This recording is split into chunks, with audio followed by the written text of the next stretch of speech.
rituel de l'enfantement, nous allons expliquer comment créer une force magique.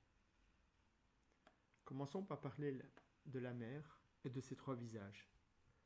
Il est logique pour l'esprit humain de considérer la source de son origine comme la grande mère, la matrice de toute chose.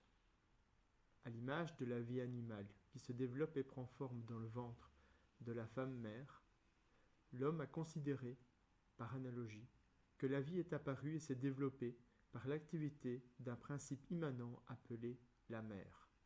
Celle-ci représente l'anima, c'est-à-dire le souffle, le mouvement d'aspiration, qu'est la vie, et d'expiration, la mort, l'énergie dynamique qui, telle Shakti, met l'univers en mouvement.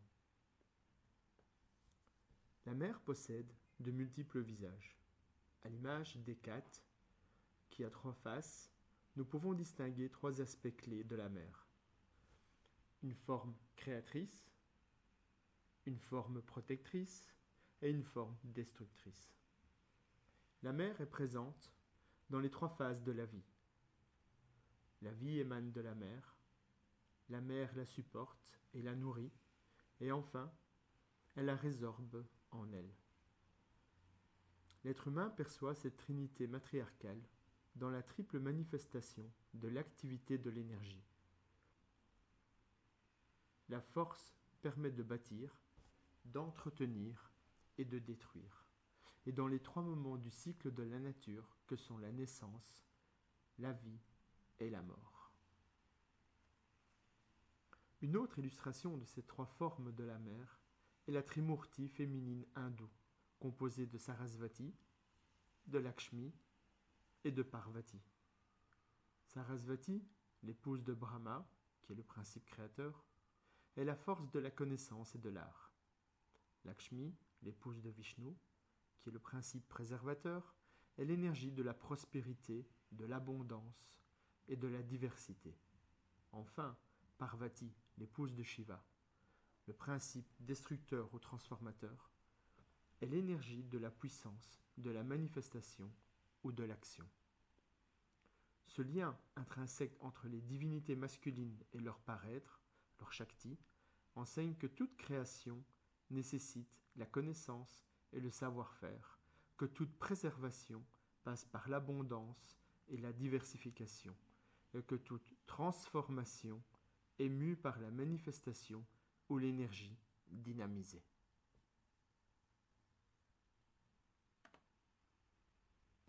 Passons maintenant dans la partie suivante, le rituel de l'enfantement. Les lois occultes étant universelles, ce qui agit dans le macrocosme agit aussi dans le microcosme, et inversement. La Trimurti féminine, que nous avons vue précédemment, peut ainsi servir de modèle pour comprendre les trois étapes essentielles de toute action occulte. Prenant exemple sur ce ternaire, nous pouvons donc entreprendre l'action magique en suivant trois grandes phases. Il faut créer en agissant en connaissance de cause, c'est-à-dire connaître l'art de réaliser la chose, puis préserver en nourrissant cette chose, c'est-à-dire l'enrichir de force et de substance, et enfin, l'amener à la manifestation de sa force, ce qui correspond à une transformation ou une destruction.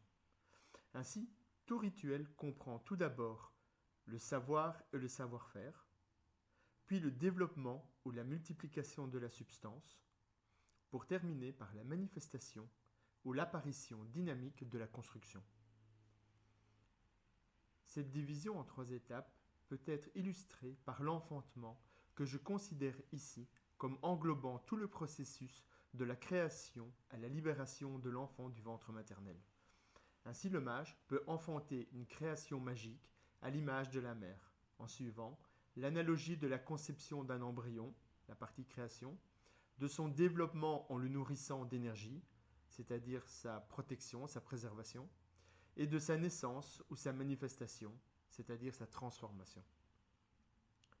Imaginons que le mage envisage de créer une force vivante ou serviteur magique pour appuyer ses actions occultes, par exemple celles liées à l'élément feu. S'il veut suivre le modèle de la conception humaine, il doit faire appel à un principe masculin et à un principe féminin. Il existe différentes manières de remplir ces deux conditions, et l'analogie en est la clé. Le mage peut par exemple pratiquer la magie sexuelle avec une partenaire. Dans ce cas, les deux occultistes unis sexuellement représentent respectivement le principe masculin et le principe féminin, et leur énergie sert à créer un enfant magique.